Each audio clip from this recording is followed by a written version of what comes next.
Amada Iglesia, buen día. Les invito, si son tan amables, a abrir la palabra de Dios en la primera carta de Juan, el capítulo 1.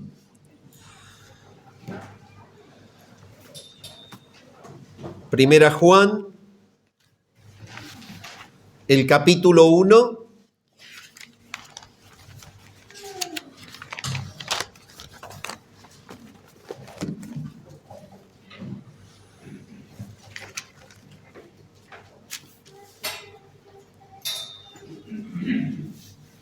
Vamos a continuar desarrollando el estudio que venimos desarrollando sobre la carta y vamos a leer el párrafo que se extiende desde el versículo 5 al capítulo 2, versículo 1. Capítulo 1, desde el versículo 5 al 10, le incluimos capítulo 2, versículo 1.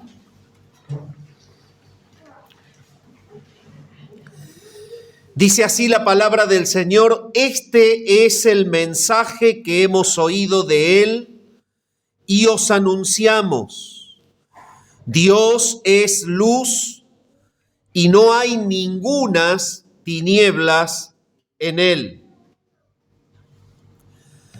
Si decimos que tenemos comunión con Él y andamos en tinieblas, mentimos y no practicamos la verdad.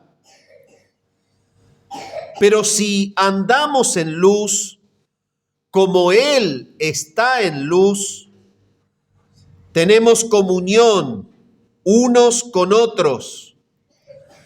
Y la sangre de Jesucristo, su Hijo, nos limpia de todo pecado.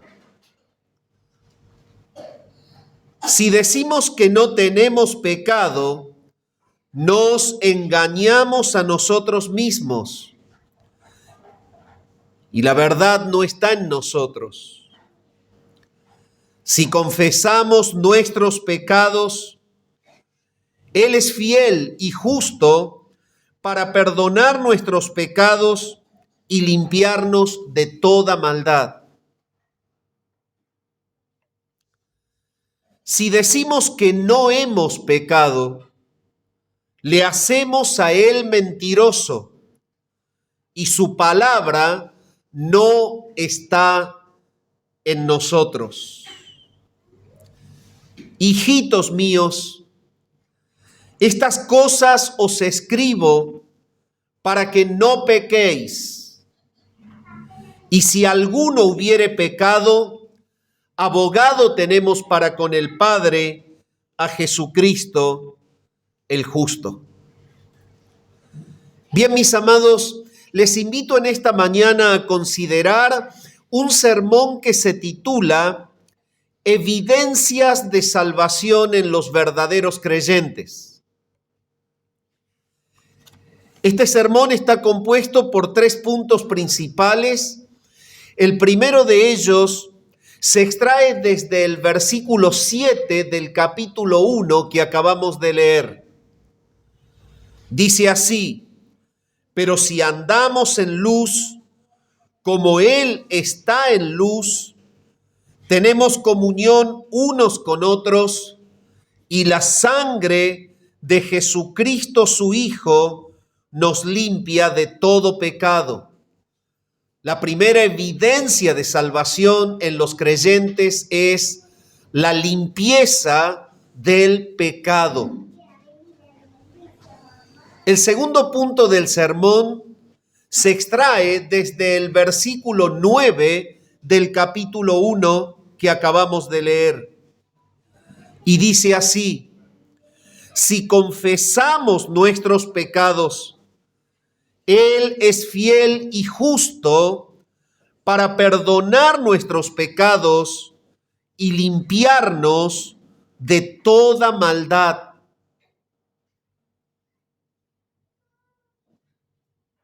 El segundo punto del sermón se titula Confesión de pecados.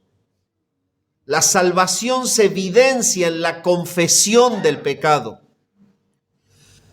El tercer punto del sermón se extrae de la primera mitad del versículo 1 del capítulo 2. Y dice así la palabra de Dios: hijitos míos, estas cosas os escribo para que no pequéis. El tercer punto del sermón se titula Victoria sobre el pecado. Así que en esta mañana continuamos desarrollando lo que Juan viene hablándonos en su carta. Así como en el sermón pasado me dediqué en 3 puntos a detallar cuáles eran las marcas de los profesantes, en este sermón me voy a dedicar a detallar las 3 marcas que Juan presenta que dan evidencia en los verdaderos. Para eso comienzo haciendo alusión a una frase de Charles Haddon Spurgeon, el príncipe de los predicadores, y dice así: el pecado puede arrastrarte hacia abajo, pero la gran expiación de Cristo todavía está debajo de todos. Vuelvo a repetir la frase de Spurgeon: el pecado puede arrastrarte hacia abajo, pero la gran expiación de Cristo todavía está debajo de todos. Y así como nos dedicamos en el sermón pasado para analizar que las evidencias de los profesantes era justamente la insensibilidad que manifestaban frente al pecado, la evidencia de los verdaderos cristianos, por lo contrario, es la sensibilidad que tienen en relación al pecado. Los profesantes son insensibles, los verdaderos son sensibles frente a su propio pecado. Y como venimos viendo, Juan está desempeñando su ministerio pastoral con la iglesia de aquel tiempo. La iglesia del Señor a los finales del primer siglo estaba verdaderamente azotada por las herejías gnósticas. Y él cumple su misión pastoral al advertirles a ellos de cuáles eran las sutiles herejías, los sutiles errores de la manera de pensar que tenían los gnósticos.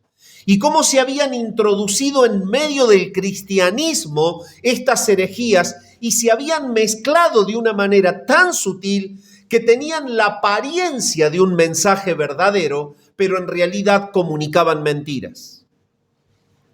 Una de las creencias que los gnósticos tenían y por las cuales Juan está escribiendo este párrafo es que existía un grupo reducido de personas que formaban parte de una élite o una casta espiritual única llamada los iluminados. Ellos mismos aducían de que ellos andaban en luz. Esta frase era común en el primer siglo. La misma frase bíblica se hablaba entre los cristianos. Yo soy iluminado, yo ando en la luz. Estas eran personas a las cuales el Eón Jesús, y recuerdo que Eón es un ser espiritual, como ellos decían, pero que surgía de la creación de un ser inferior, no del Dios vivo y verdadero, sino de un ser creado que le había dado existencia. Ese Eón Jesús, decían ellos, en el gnosticismo, les había comunicado el verdadero secreto para poder liberarse de la prisión en la que estaban en la carne y entonces finalmente poder establecer una comunión con Dios. La creencia no solamente de ellos queda allí, sino que ellos también sostenían que el ser un iluminado les daba la posibilidad de que no pecaban. La convicción hereje de los gnósticos era de que todo lo que se hacía con el cuerpo no podía afectar al espíritu, porque el cuerpo era perteneciente a la materia, la cual era inherentemente mala, pero el espíritu era inherentemente bueno. Noten ustedes el razonamiento gnóstico. Y entonces todo este conjunto de herejías se manifestaba en sus conductas. Imagínense ustedes, una persona, un pecador muerto en sus delitos y pecados, que tuviese la concepción de que era una persona iluminada porque el león Jesús, este emisario desde el mundo de los espíritus, les había comunicado el secreto para poder tener contacto con Dios. Pero por otra parte decían que no había contacto entre el pecado carnal y el espíritu. Noten ustedes que la confluencia de estas dos herejías hacía que fuesen personas totalmente perversas e insensibles. Eso se vivía en el gnosticismo del primer siglo. Ellos tenían una conducta que era soberbia porque se sabían los iluminados únicos pertenecientes a esa casta a la cual el león Jesús había entregado el conocimiento superior. Y por el otro lado, eran perversos en sus prácticas porque eran insensibles. No les importaba pecar. Por ende, si no les importaba pecar, el concepto del arrepentimiento del pecado y el concepto de la confesión era totalmente ajeno al pensamiento de ellos.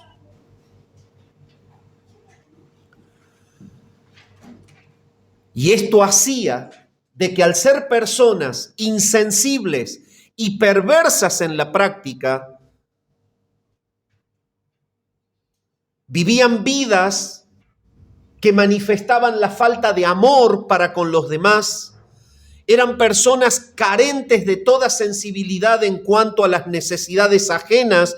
Por lo tanto, los que estaban a su alrededor nunca podían percibir la verdadera comunión del Espíritu. No había comunión hermanable porque no tenían comunión con Dios. Sin embargo, ellos creían que eran los iluminados y que no pecaban.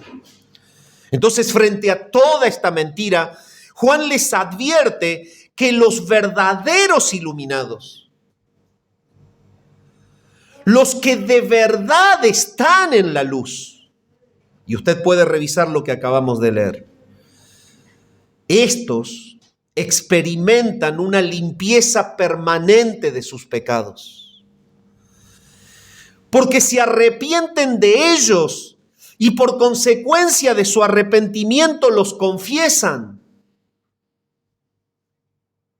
Juan les aclara que los verdaderos creyentes, los que verdaderamente andan en la luz, son aquellos que no solo se arrepienten, que no solo los confiesan a sus pecados, sino que viven por sobre ellos sin ser esclavos de ellos, es decir, viven vidas triunfantes en relación a la práctica del pecado. Y de eso se trata el párrafo. Por eso el párrafo tiene conexión directa con la herejía gnóstica, porque es un tratado justamente de reforma en donde el pastor Juan en aquel tiempo sostiene a la iglesia para no ser arrastrada por esta mentira. Y desde ahí me introduzco al primer punto del sermón. Los verdaderos experimentan la permanente limpieza del pecado. La limpieza del pecado. Si usted es tan amable, lea nuevamente el versículo 7 y va a comenzar el versículo de esta manera. Pero si andamos en luz. El andar la expresión andar se usa a lo largo de todo el Nuevo Testamento, especialmente en los escritos de Pablo, para describir el resultado no tanto de la justificación, sino más bien de la santificación. El andar tiene una conexión directa con el diario vivir, con la práctica permanente de la persona. Tiene una conexión directa con una marca del carácter más que con una posición ante Dios, como salvo o como perdido. Y Juan está aludiendo a esta realidad. Pero si andamos en luz, haciendo alusión a la práctica de santidad. Y frente a esta verdad, el pastor John MacArthur nos dice lo siguiente: la salvación no solo es un cambio en el estado legal de la persona, cuando se le acredita en su cuenta la justicia divina, sino que es un cambio de comportamiento cuando la verdadera justicia se le da a los creyentes mediante la misma morada permanente del Espíritu de Dios. El andar se refiere a la práctica de una vida justa. Juan comienza la defensa en contra de esta herejía mostrando que los verdaderos iluminados andan en la luz. Vivir diariamente en luz es posible solo, les dice Juan, para aquellos que andan bajo la influencia poderosa del Espíritu Santo, que mora en ellos. Tal como lo aclara la Escritura cuando nos dice lo siguiente, y si usted es tan amable me puede acompañar, busque Gálatas el capítulo 5 y el versículo 16. Gálatas 5, 16 dice: digo pues, andad en el Espíritu y no satisfagáis los deseos de la carne. Noten ustedes que lo que Juan está haciendo es llevarlos a la doctrina de la verdadera salvación. ¿Quiénes son los verdaderos iluminados? Los que andan en la luz. Esto es lo que no pueden copiar los que viven en tinieblas. No pueden fabricar una conducta santa porque no son santos. Pero cuando lo analizamos en relación a la teología bíblica, encontramos que Pablo escribe a los Gálatas y dice claramente en el versículo 16, andad en el Espíritu y no satisfagáis los deseos de la carne. Y esta es la manera en la que Pablo muestra la evidencia de los verdaderos. Los verdaderos pueden caminar bajo la influencia del Espíritu Santo, porque es el Espíritu Santo quien los ha traído de muerte a vida, los ha regenerado. La carta de Pablo a los Efesios también nos da la pauta de quiénes son los verdaderos, estos que andan en la luz, estos que han sido limpiados, estos son los verdaderamente iluminados. Y es lo que Juan les está diciendo a ellos, a los creyentes en la iglesia, para que no caigan en el error de esta herejía. Efesios 2:10 dice, porque somos hechura suya, creados en Cristo Jesús para buenas obras, las cuales Dios preparó de antemano para que anduviésemos en ellas. Pero si andamos en luz, pero si andamos en luz. Pablo les está diciendo a los de Éfeso que la creación que Dios hace al trasladar de la muerte a la vida a un ser humano es hacerlo nueva criatura. Somos hechura suya. Es una obra de Dios, la nueva criatura en un ser. Somos creados en Cristo Jesús justamente para que se evidencien las buenas obras, pero si andamos en luz. Juan está levantando en alto la verdadera realidad de ser un iluminado. Un iluminado no es lo que ellos decían. Un iluminado es la persona que ha sido trasladada de las tinieblas a la luz. Y por haber sido trasladada de las tinieblas a la luz, muestra que es un iluminado viviendo en la luz. Pablo dice que estas obras fueron creadas de antemano para que anduviésemos en ellas. Pero no solamente les escribe a los Gálatas que debemos andar en el Espíritu, porque hay obras que Dios preparó de antemano para que caminemos en ellas, como le dice a los de Éfeso, sino que si usted es tan amable y va al escrito de Pablo a los de Colosas, carta de Pablo a los Colosenses, el capítulo 1 y el versículo 10, usted va a ver que dice, para que andéis como es digno del Señor, agradándole en todo, llevando fruto en toda buena obra y creciendo en el conocimiento de Dios. La buena obra que Dios preparó de antemano es justamente el fruto de tener vida eterna.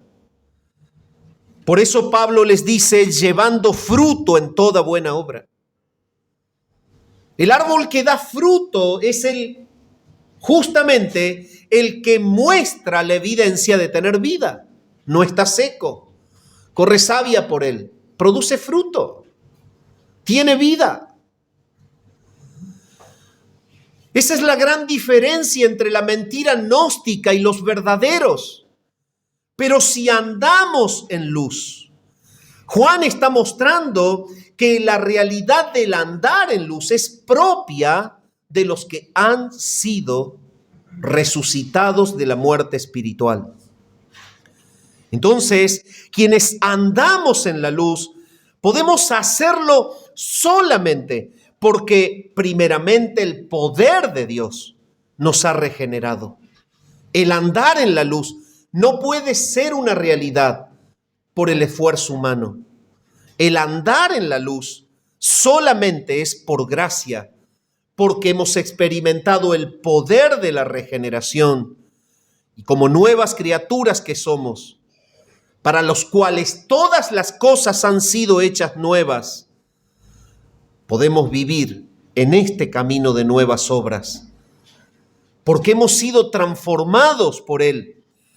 Tal como lo dice Pablo cuando escribe la segunda carta a los Corintios en el capítulo 5 y el versículo 17, cuando dice, de modo que si alguno está en Cristo, nueva criatura es. Las cosas viejas pasaron, pero he aquí todas son hechas nuevas.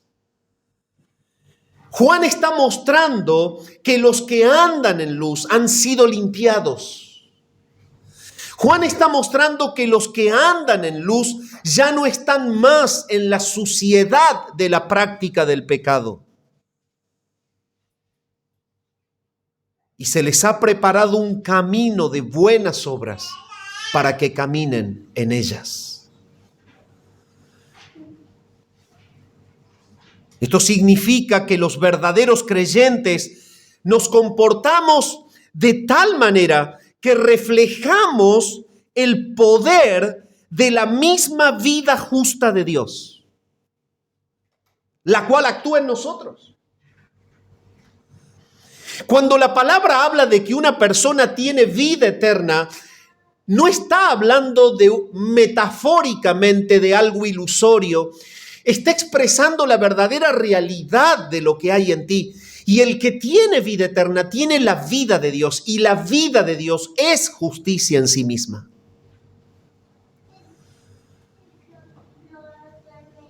Así como Dios está en luz, los que aluden a andar en luz lo deben mostrar viviendo la vida de Dios. ¿Y sabe qué es mostrar la vida de Dios? La vida de Dios es vivir una vida justa, porque Dios es justo. Y eso es lo que hace Juan. Miren, acá está la mentira. Vean lo que es la verdad. Comparen. Comparen. Ellos dicen ser iluminados, pero no pueden caminar en justicia. ¿Dónde está la verdad? La verdad es que dicen tener contacto con Dios, pero no pueden vivir la vida justa de Dios en ellos.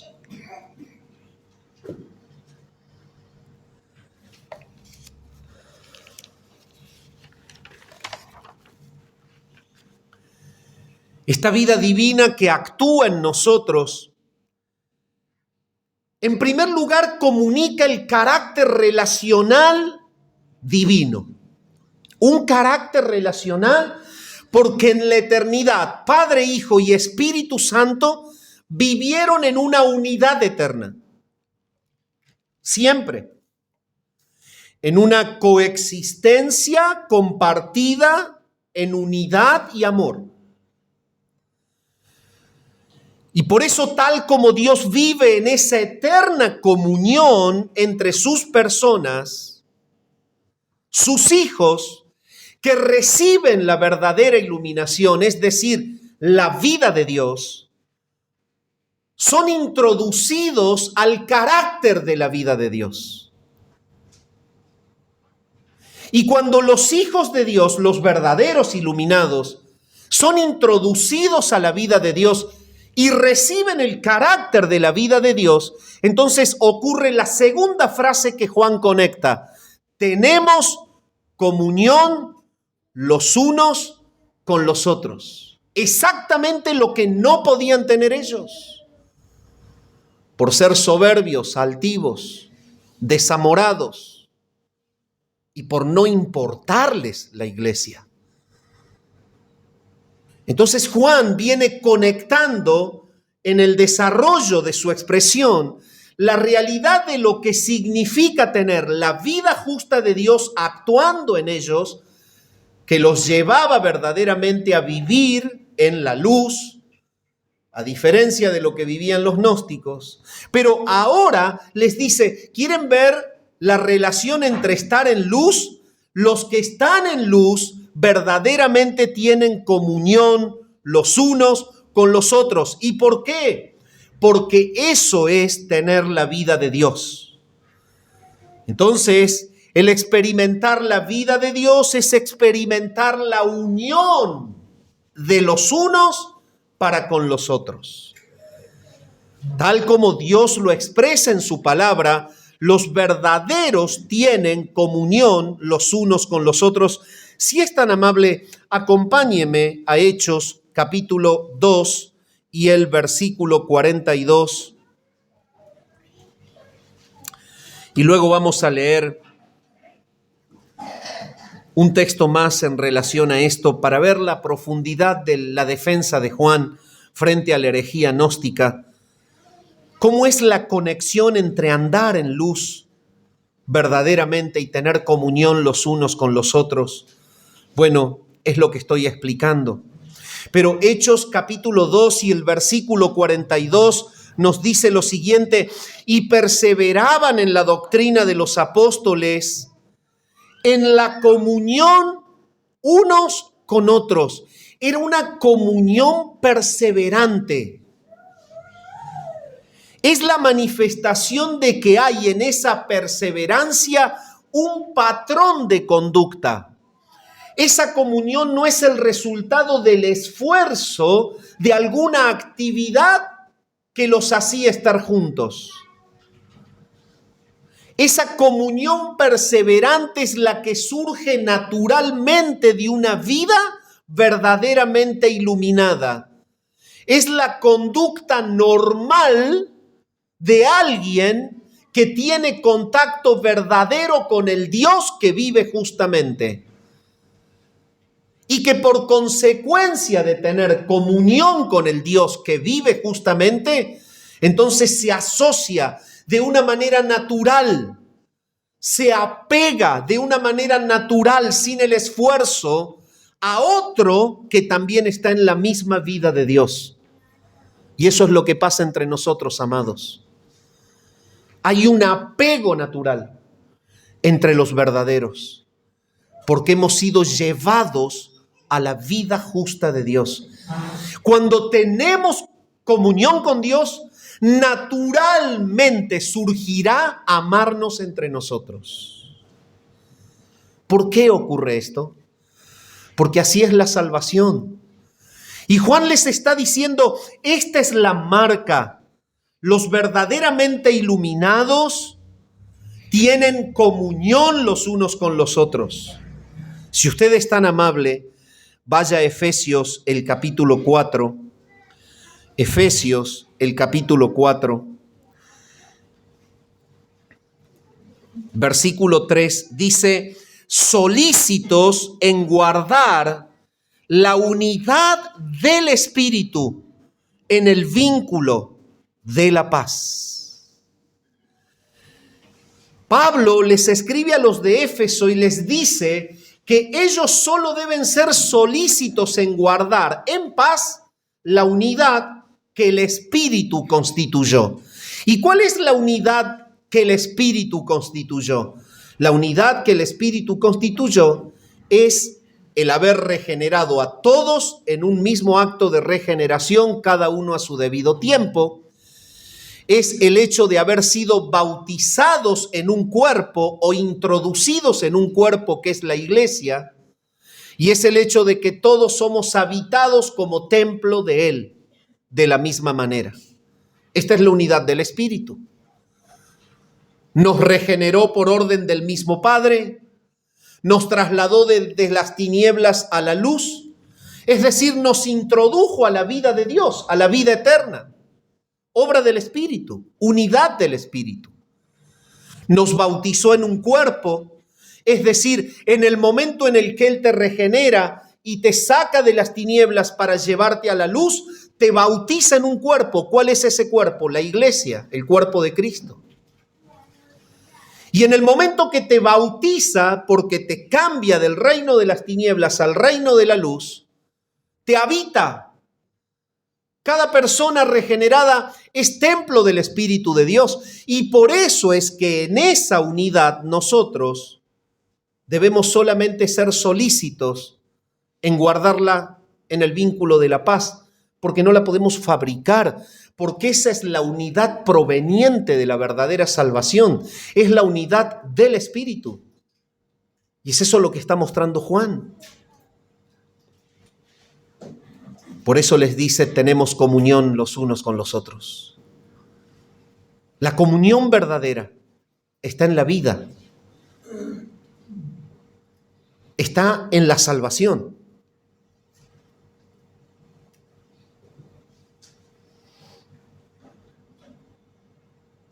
Entonces esta comunión no solo representa el carácter de su propia vida que está en luz. Nuestra comunión representa el carácter de Dios porque ellos son unos. Pero también se deriva de nuestra comunión con el Dios Trino. Nadie puede tener comunión para con sus hermanos si primero no tiene comunión con el Dios Trino.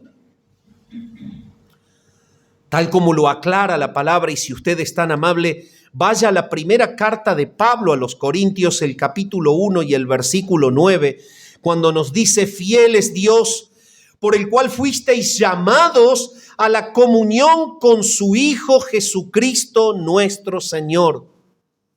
Esa comunión es el resultado de un llamado irresistible, un llamado poderoso, un llamado salvador, un llamado que lo aplica Dios a través de la obra del Espíritu Santo y nos llama a la comunión con su Hijo. Juan está diciendo, miren, esta es la verdad de la salvación y voltea toda la estructura del gnosticismo. Es imposible que ellos sean iluminados, es imposible que ellos hayan tenido una verdadera comunicación del secreto profundo que ese tal Eón Jesús les vino a comunicar cuando no tienen sensibilidad para con el pecado y cuando no se aman entre ellos.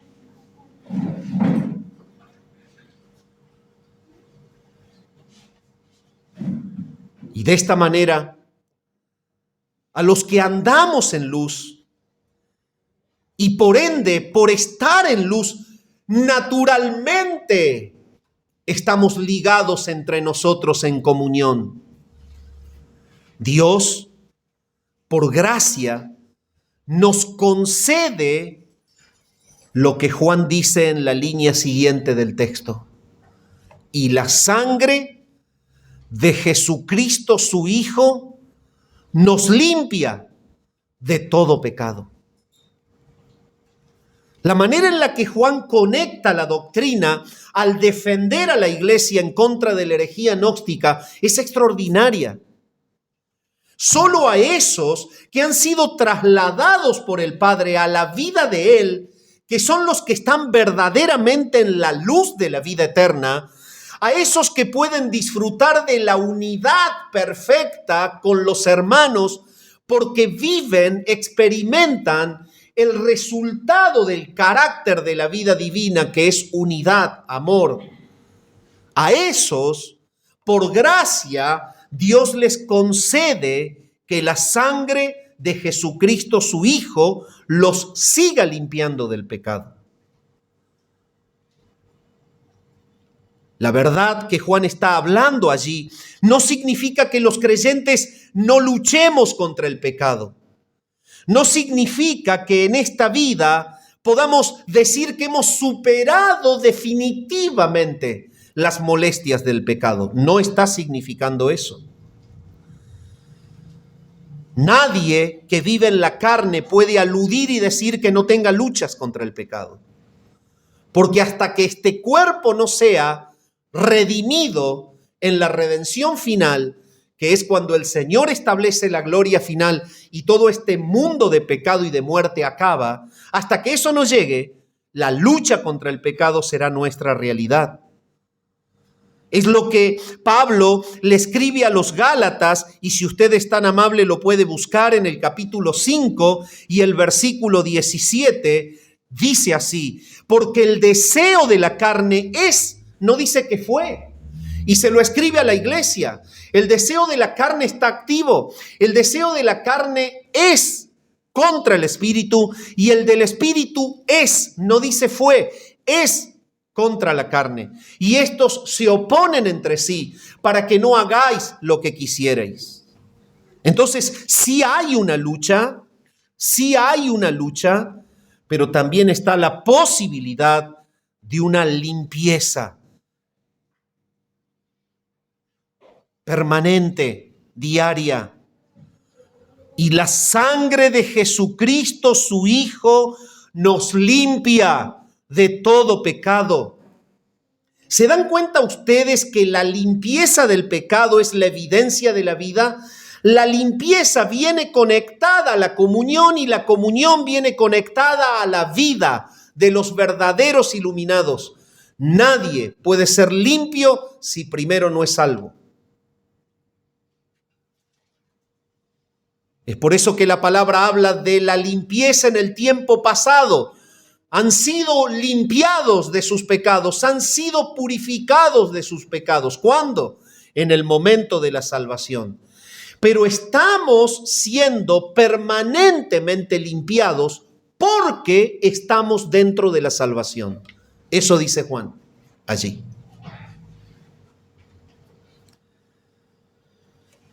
Debido a la sangre entonces de Jesucristo, es que continuamente podemos ser limpios de toda impureza.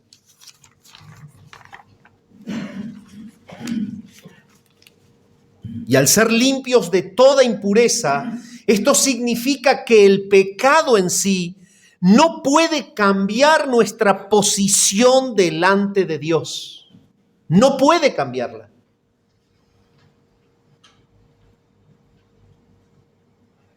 Y solamente en un paréntesis, y para incursionar quizás en una profundidad mayor, esto es una evidencia clara de que la salvación no se pierde. Pero no me meteré en ese tema para no dejar el que llevo en este sermón. La presencia del pecado y la lucha del creyente contra el pecado nunca podrán cambiar la posición legal de un cristiano ante Dios. O dicho de otra manera, el caer derrotado en un pecado nunca te lleva a perder la salvación. Tal como Pablo lo aclara cuando él escribe a los romanos, y te invito, si eres tan amable, que me acompañes en esta lectura, el 8 de Romanos, versículo 33 al 39, cuando dice: ¿quién acusará a los escogidos de Dios? Dios es el que justifica.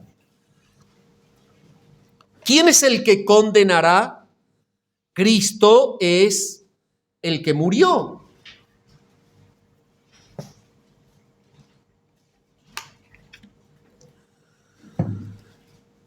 Más aún el que también resucitó, el que además está a la diestra de Dios, el que también intercede por nosotros. ¿Quién nos separará del amor de Cristo? ¿Tribulación o angustia o persecución o hambre o desnudez o peligro o espada? Como está escrito: por causa de ti somos muertos todo el tiempo, somos contados como ovejas de matadero. Antes en todas estas cosas somos más que vencedores por medio de aquel que nos amó. Por lo cual estoy seguro de que ni la muerte, ni la vida, ni ángeles, ni principados, ni potestades, ni lo presente, ni lo porvenir, ni lo alto, ni lo profundo, ni ninguna otra cosa creada nos podrá separar del amor de Dios que es en Cristo Jesús, Señor nuestro. Y solamente una alusión, cuando ahí dice ni la vida, habla de la vida terrenal. Y en la vida terrenal todavía está el pecado. Por ende, y teológicamente, se puede aseverar que ni el pecado propio con el cual luchamos nos puede separar del amor de Dios que es en Cristo Jesús. Seguridad de la salvación.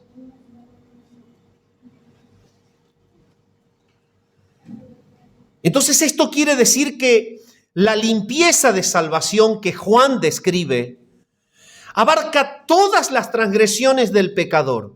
Cuando dice la sangre de Jesucristo nos limpia de todo pecado, abarca todas las transgresiones del pecador, pasadas y futuras.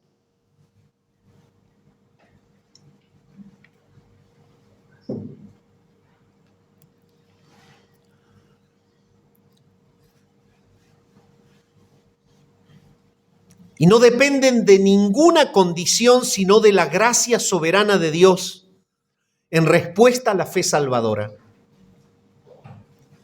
Dios es el que comunica fe, el humano reacciona en fe y Dios lo limpia. Y al estar dentro de la vida de Dios, que es un verdadero iluminado y que es una persona salva, ahora ocurre algo que es algo tremendo. Dios lo sigue limpiando dentro de la misma vida de Dios. Lo sigue limpiando. Y vamos a ver por qué lo hace.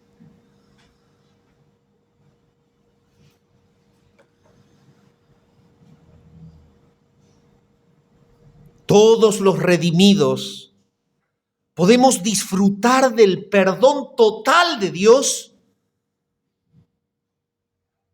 en una limpieza que es permanente hasta el día de la redención de nuestros cuerpos. Y la reflexión de este primer punto es esta, mi amado. Amado, ¿se hace evidente en tu vida la salvación de Dios andando en la luz? ¿Mi vida es una vida que muestra luz?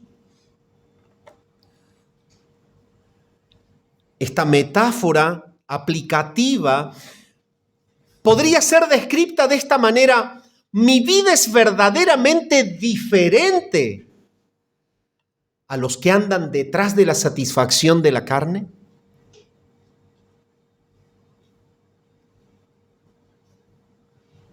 En segundo lugar,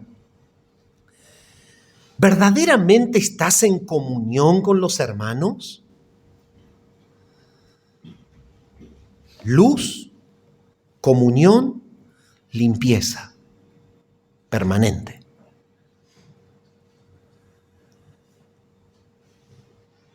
O en lo profundo hay molestias. ¿Hay algún rencor?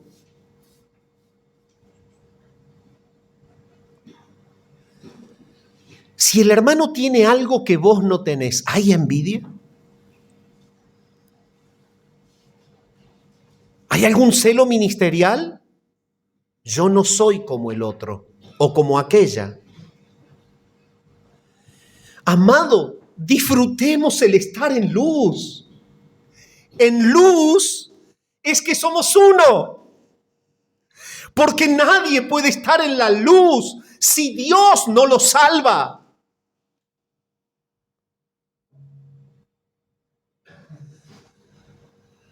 Por lo tanto, la madurez en la comunión está en ver a mi hermano, no con los ojos humanos en los cuales tú puedes ver su humanidad y puedes ver sus fallas y puedes ver sus faltas, sino con los lentes de la obra salvífica de Dios en la persona de Cristo, viéndolo como un redimido más, como un salvo más, del cual tú eres parte de ese cuerpo, porque Él es otro miembro como tú lo eres. Y mi amado, ¿vivimos ese grado de comunión?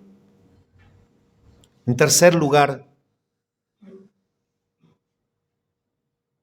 ¿cuán importante para tu vida es estar limpio hoy?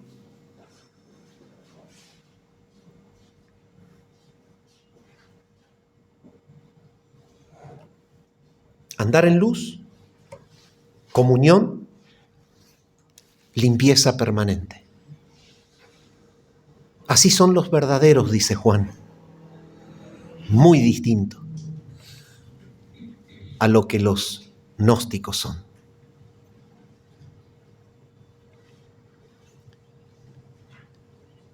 ¿Es importante para tu vida estar limpio? Y bueno, mira, hay un pecadito por ahí, pero me he propuesto la semana que viene, después que termine el trabajo, lo voy a confesar.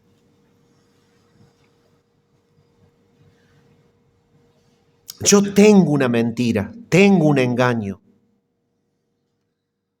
No lo conoce mi esposo, no lo conoce mi esposa, pero en algún momento lo voy a confesar.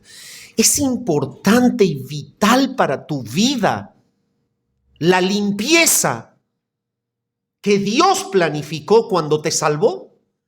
La posibilidad de una limpieza permanente que lo que hace es no empañar el cristal que irradia la luz de la vida justa de Dios. ¿Cómo puedes testificar si no es importante para ti la limpieza?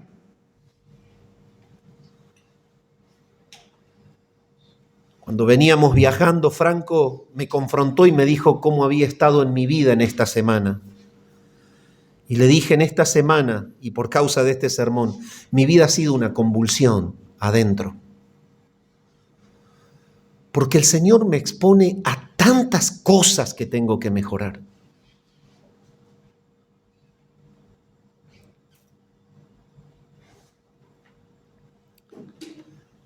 ¿Es importante para nosotros la limpieza?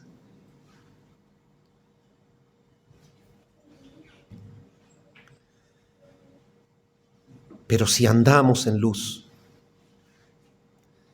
como Él está en luz, tenemos comunión unos con otros. Y la sangre de Jesucristo, su Hijo, nos limpia de todo pecado. Punto número 2. Los verdaderos confiesan sus pecados. Primera Juan 1:9 nos dice lo siguiente: si confesamos nuestros pecados, Él es fiel y justo para perdonar nuestros pecados y limpiarnos de toda maldad.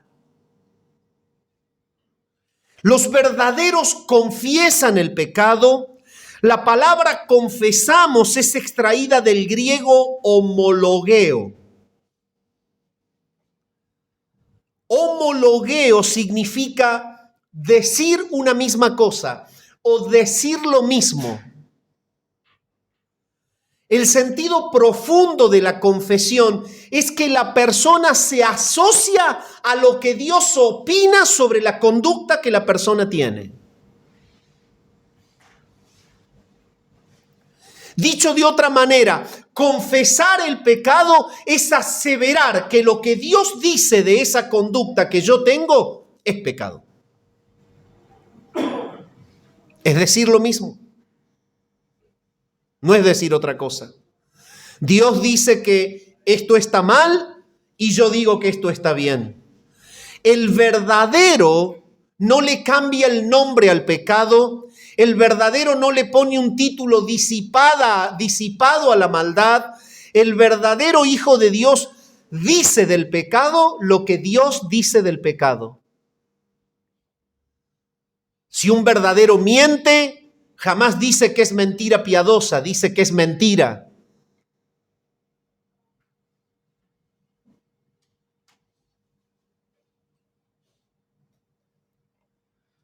Si un verdadero adultera, no dice que es una cañita al aire, dice que es adulterio.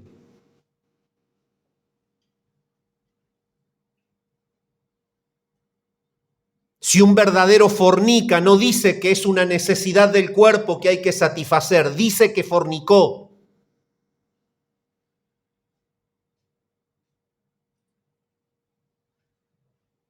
La confesión del pecado es entonces que tu vida esté en sintonía con lo que Dios opina de esa conducta. Esto quiere decir que los que confiesan están de acuerdo con Dios en relación a esos pecados, pues reconocen la realidad de ese pecado y declaran que es una transgresión de la ley y una violación de la voluntad divina. Entonces, el que está verdaderamente arrepentido, mi amado hermano, el que está verdaderamente arrepentido no soporta la impureza, no la soporta.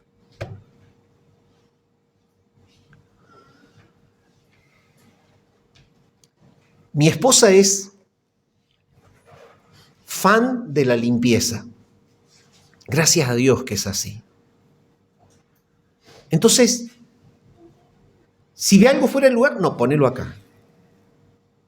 Bueno, está bien. Para mí es lo mismo que esté acá, no, ponelo. Eso está sucio, va y lo limpia. Eso está, va y lo limpia. Entonces yo ando en punta de pie. Cuando pensaba en esta realidad, me traía a la memoria, es como que naturalmente no soporta la impureza. ¿Y cuántas hermanas hay? Yo digo que es algo que Dios le ha puesto a la mujer, porque si no los hombres viviríamos en la mugre. Es la verdad, hay que reconocerlo. Pero el Señor le ha puesto eso a la mujer. Y no soportan la impureza, la suciedad. Algo así ocurre en el que es verdaderamente salvo. El que es verdaderamente salvo no soporta la impureza. Es lo que le está diciendo Juan para que comparen y vean la evidencia de lo que es ser un verdadero creyente a lo que es ser un profesante hereje, como un gnóstico. De manera natural confiesa el pecado. ¿Por qué? Porque la confesión del pecado está ligada a un plano profundo que es el arrepentimiento. Si en el corazón no hay arrepentimiento, en la boca no hay confesión.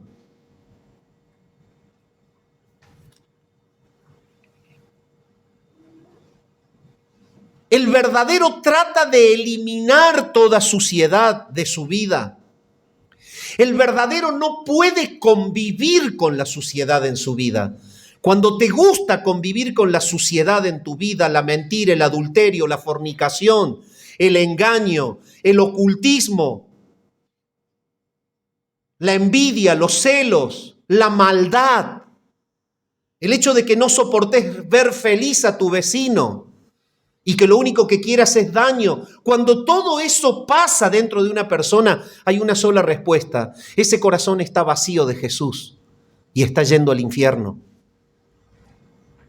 Es necesario el perdón de Dios, que solo viene cuando crees en Jesucristo como tu Señor y Salvador, porque Él es el único que limpia el pecado del corazón.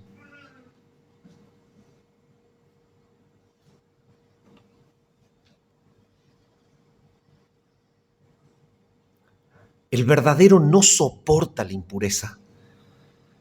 Lo que Juan está diciendo acerca de la confesión es que por causa de que los creyentes son perdonados, confiesan con regularidad su pecado. Los que confiesan es porque han sido iluminados y porque han sido asociados a la comunión con Él y con los hermanos, y por ende no soportan la presencia de impureza en sus propias vidas. Dicho de otro modo, ese perdón no viene a causa de la continua confesión. A veces se enseña esto: Dios te perdona si confesás, y si no confesás no te perdona. Dios te ha perdonado en Cristo. Dios te ha perdonado en Cristo. La realidad bíblica es diferente. No es un juego de oferta y demanda. No es un juego de perdón y confesión. Yo peco, total, me confieso. Ese es el juego del religioso que no tiene vida. Por eso quiere usar una estructura religiosa para ocupar el lugar que el verdadero perdón solamente da. Lo que acá la palabra está mostrando es otra cosa. No es el juego yo peco y confieso. Lo que acá está mostrando es que el verdaderamente iluminado aborrece pecar, confiesa naturalmente, no soporta un instante la suciedad en su corazón. No lo hace como un negocio, lo hace como una manifestación natural de la vida justa de Dios que reina en él.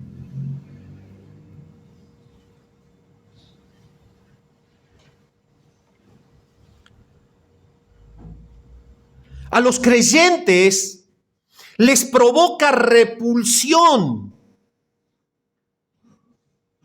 el pecado, porque el Espíritu de Dios les genera ese aborrecimiento. Y si quieres preguntarlo, ¿pero por qué? Porque el Espíritu de Dios es santo. Es Espíritu Santo. Es Dios. Es Dios morando en mí. ¿Cómo puede ser que si Dios mora en tu vida, porque has sido verdaderamente iluminado y porque eres un hijo de Dios de verdad, tú puedas sentirte cómodo con la tiniebla, con la impureza, con la maldad? Si Dios está en ti, Dios mismo en la persona del Espíritu Santo que mora en ti, te llevará a aborrecer de manera natural lo que estás tratando de guardar en la caja de tu corazón sin confesar. Me hace recordar, y es algo realmente repulsivo, ¿te diste cuenta lo que pasa cuando comes algo que te patea el hígado apenas lo comes?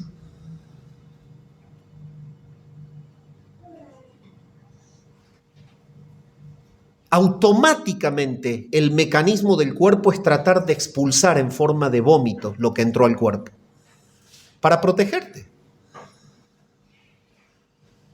Eso es lo que hay en el corazón de un verdadero, el vómito de la maldad.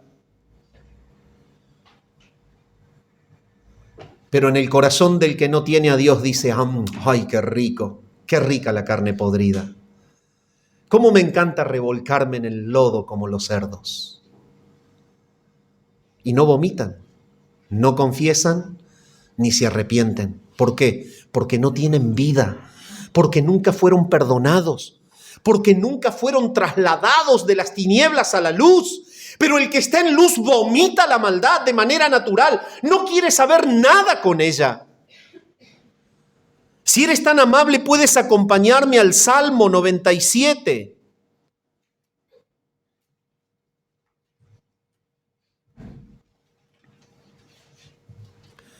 Salmo 97, 10. Los que amáis a Jehová, aborreced el mal. Él guarda las almas de sus santos, de mano de los impíos los libra. Los que amáis a Jehová, aborreced el mal. Es vomitivo el mal para los que están en luz. Proverbios 8:13, si es tan amable. Proverbios capítulo 8, el versículo 13. El temor de Jehová es aborrecer el mal. La soberbia, como la de los gnósticos, la arrogancia, como la de ellos, el mal camino, mentirosos. Y la boca perversa, aborrezco. El temor de Jehová es aborrecer el mal. Juan aclara y les recuerda que Dios, debido a su carácter, asegurará su gloria eterna. La asegura. ¿De qué manera Él la asegura? Sigue limpiando a los creyentes que habitarán en esa gloria. Por eso la salvación no se pierde. Porque depende de la fidelidad de Dios, no de la perfección del redimido.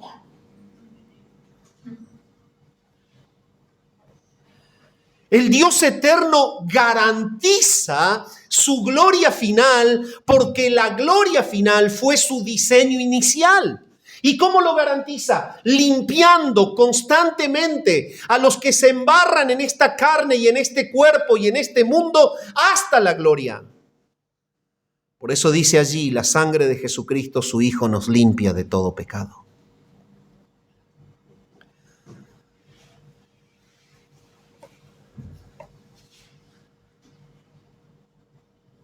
Esta garantía de que Dios guarda la gloria futura, limpiando permanentemente en cada etapa de la historia de la iglesia a los que han sido miembros de ella, como sigue limpiando hoy a los que vomitan su pecado, porque tienen ya el poder del Espíritu en ellos, que los lleva a aborrecer la maldad. Entonces Dios los sigue limpiando permanentemente y esa garantía de limpieza hasta el final es lo que le da a Juan la pauta para escribir la línea que sigue abajo. Léala usted.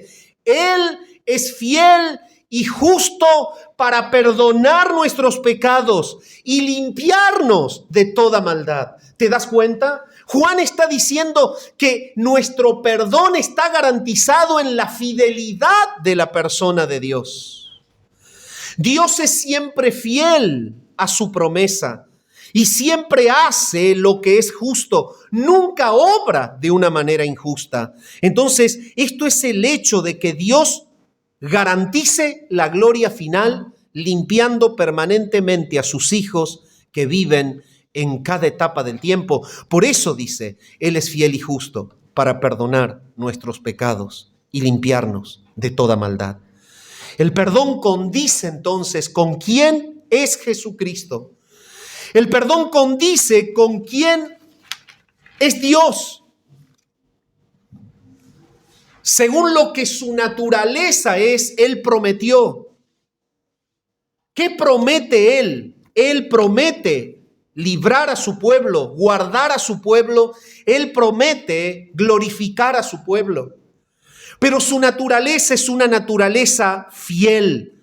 Por eso es que dice, Él es fiel y justo para perdonar nuestros pecados. Si es tan amable, léalo en Isaías 49:7.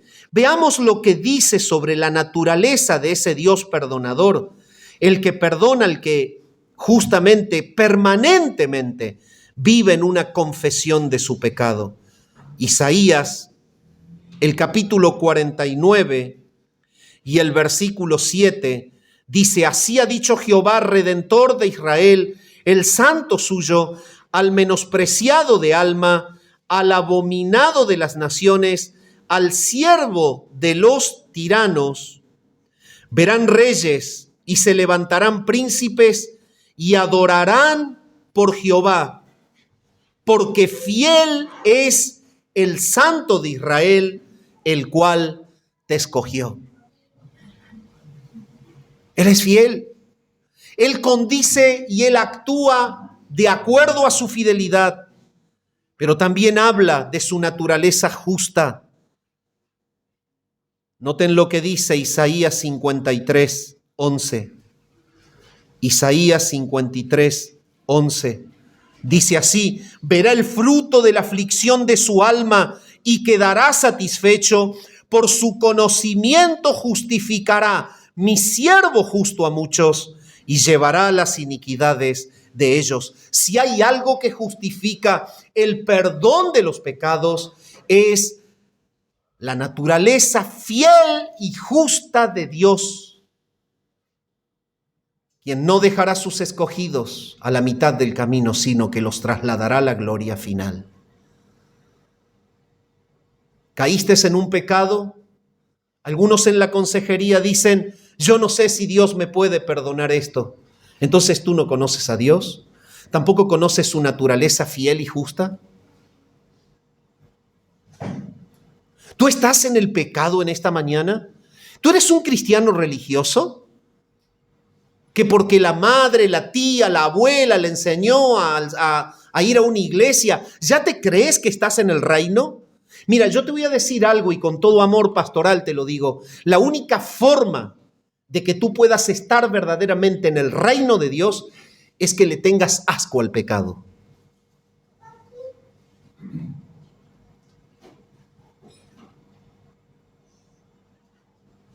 Si el pecado en tu corazón no es el pedazo de carne podrida que te da un vómito para expulsarla afuera, evidentemente necesitas a Jesús.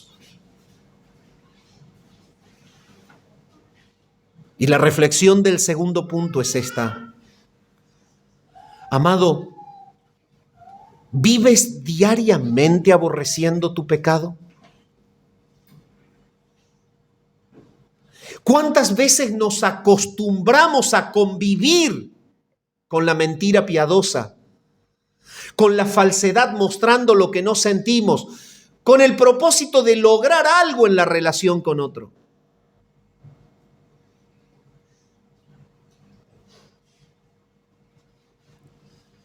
¿Aborrecemos diariamente el pecado?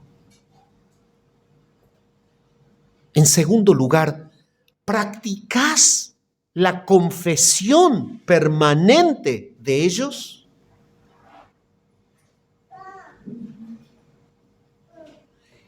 El que tiene vida, segunda línea del párrafo desarrollado, el que tiene vida aborrece la suciedad y por ende no se la puede callar, la confiesa.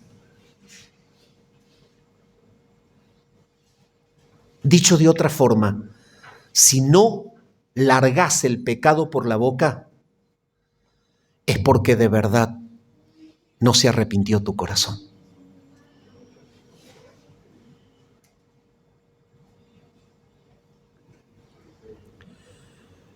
En tercer lugar, los verdaderos viven en victoria frente al pecado. Los verdaderos viven en victoria frente al pecado. Primera Juan 2:1 nos dice: hijitos míos, estas cosas os escribo para que no pequéis.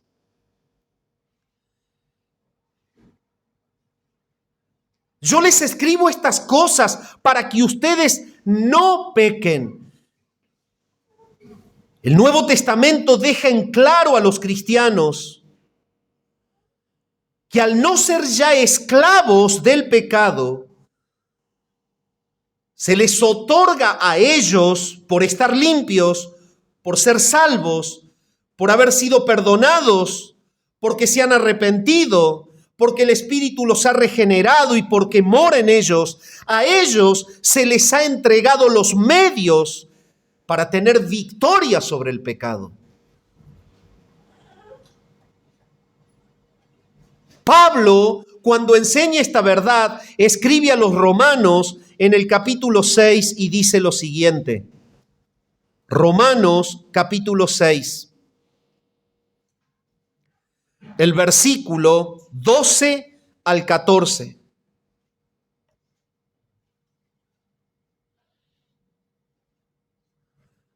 Romanos capítulo 6, versículo 12. Dice así: no reine pues el pecado en vuestro cuerpo mortal, de modo que lo obedezcáis en sus concupiscencias, ni tampoco presentéis vuestros miembros al pecado como instrumentos de iniquidad, sino presentaos vosotros mismos a Dios como vivos de entre los muertos, y vuestros miembros a Dios como instrumentos de justicia. Porque el pecado no se enseñoreará de vosotros, pues no estáis bajo la ley, sino bajo la gracia. Toda la voz del Nuevo Testamento habla de que los verdaderos creyentes pueden llevar una vida santa.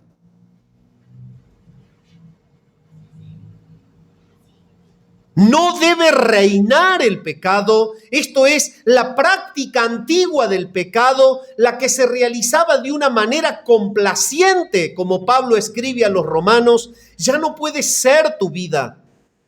Y de hecho, tienes las armas para poder vivir por sobre la esclavitud del pecado por estar en Cristo.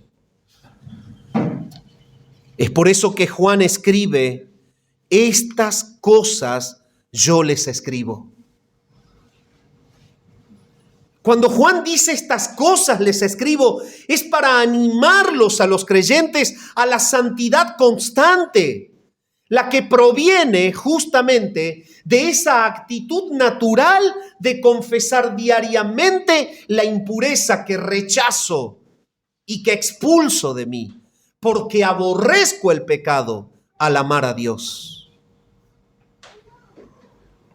Y para animarlos a la santidad constante, Él les dice: yo les escribo estas cosas para que no pequen. No es que porque el Señor te perdonó y porque tenés la vida eterna asegurada, el pecado puede ser tu compañero total, como me decía uno en la consejería. Total, yo soy salvo así como por fuego, pastor. Mirá, le digo, si este es tu negocio con el Señor, revisá, porque para mí vos no sos salvo. Porque cuando Dios salva a alguien, esa persona ni se le ocurre hacer el negocio que estás haciendo. La persona que es salva aborrece el pecado.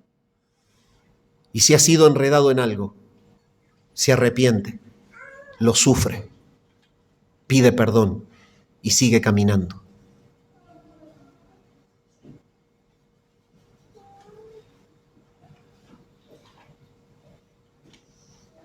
Por lo tanto, los verdaderos creyentes son personas que han recibido limpieza de todo pecado, pero que siguen sintiendo la poderosa presencia del mal, porque todavía están en el cuerpo y en un mundo caído.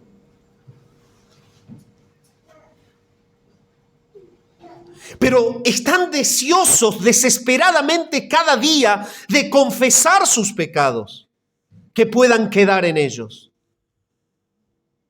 Y así, por el poder de la nueva vida en Cristo, por el poder del Espíritu Santo que vive en ellos, es que pueden diariamente vencer la tentación.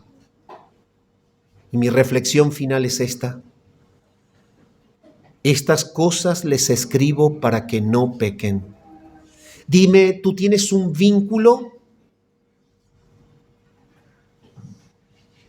con el pecado que revela que Él es tu compañero, aditivo, permanente hasta el día de la redención final? ¿O tu vínculo con el pecado es una lucha para mortificarlo cada día? Cierta vez hablaba con una persona y me decía, esta es una enfermedad crónica. A veces se le llama al pecado enfermedad crónica. Y es como que una enfermedad crónica habla de un poder del espíritu débil. Somos llamados a pelear con el pecado y a vencerlo en nosotros. Pablo, cuando escribe a los romanos, dice, mas si por el Espíritu hacéis morir las obras de la carne, viviréis. Somos llamados a vencer cuando peleamos contra ese enemigo. El gran reformador decía, mata el pecado en ti.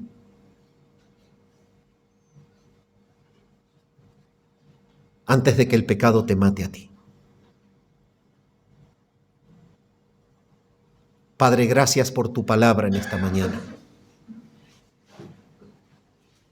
Gracias, Señor, porque tu palabra exalta la gloria de tu nombre, de tu persona, y la maravilla de tu salvación, que es por pura gracia. Es por tu salvación que podemos andar en luz, como tú estás en luz. Señor, gracias porque nos has comunicado tu vida, una vida justa, la cual nos lleva a vivir en justicia. Gracias porque esa vida justa nos hace ser un cuerpo en Cristo, amar de manera natural a los hermanos.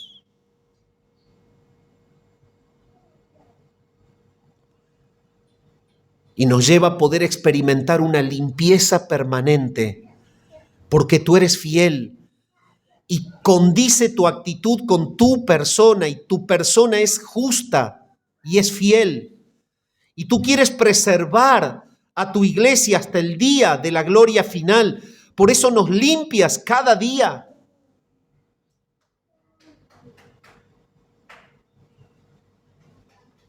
Señor, queremos vivir vidas de permanente confesión del pecado, para experimentar tu persona fiel y justa, perdonándonos, limpiándonos de toda maldad. Pero también queremos vivir vidas de triunfo, libres de la esclavitud del pecado, viviendo en santidad. Deseamos que tú uses tu iglesia para glorificar tu nombre. Oramos al Padre en el nombre de Jesús. Amén.